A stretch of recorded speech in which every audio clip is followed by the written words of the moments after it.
Welcome everybody to How Fast Will It Go, and today we're dealing with the 1991 Bentley Turbo R. Now this has 1,515 horsepower, 1,101 pounds-feet of torque from a 7-litre twin-turbocharged V12 engine. The car itself now weighs 4,398 pounds, now has all-wheel drive, and you can do 0 to 60 in 2.062 seconds and 0 to 104.789 seconds. So obviously this is still a really rather large, heavy vehicle that doesn't have all that much in the way of high-speed aerodynamic properties, but more than 1,500 horsepower should be able to overcome that immense amount of weight. Even the acceleration is still pretty good. So yeah, let's see what this big British bruiser can do. Sounds nothing like it did originally. Revs far higher than it did originally, and yeah, has more gears than it had originally, so all of that's obviously going to help as well. But whether or not the handling is going to suffice, we'll have to see. But we're well over what it could do originally.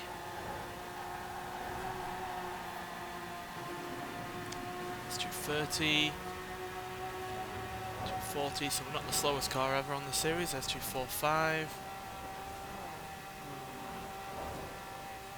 250, 251, 251 is still pretty good. It's not anywhere near the bottom of the leaderboard there with that speed. But yeah, given the amount of power that it's got, it's probably the slowest that we've had. That's, you know, more than 1,500 horsepower. But that's again no surprise considering size, weight, and lack of aerodynamics. As we're pushing through 200 mile an hour. This basically has all the aerodynamic properties of a brick. Yeah, handling wise, it's not going to manage to go around corners all that quick either. But it's certainly doing far more speed and far better handling than it would in its original form. And even though I love the original stock version of this car, obviously some people do not and would prefer this version a million times over. Yeah, I do love the stock version of this car. Let's see if we can do any better on this side of the motorway.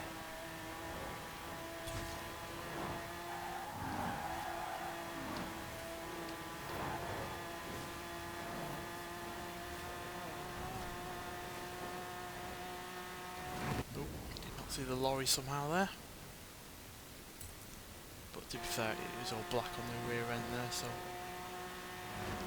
unless you're properly taking notice, which I wasn't, then you wouldn't like to see it.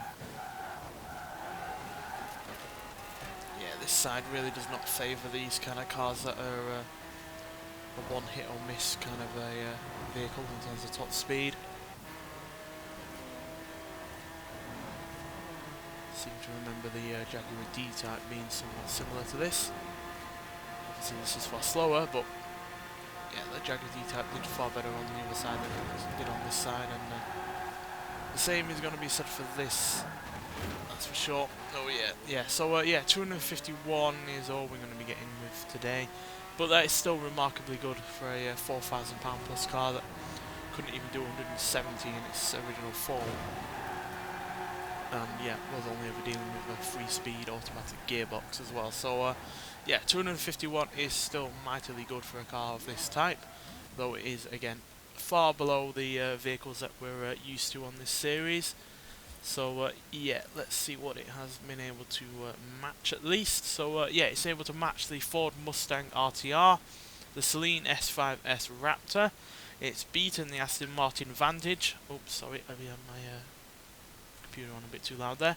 It's managed to beat the Aston Martin Vantage, Mitsubishi GTO, Porsche 356A 1600 Super, Aston Martin DBR1, Formula Drift 599 GTB Fiorano, the Triumph TR6, the Mercedes-Benz SL65 AMG, Morgan Aero Supersports, and the Austin Healey 3000 Mark III.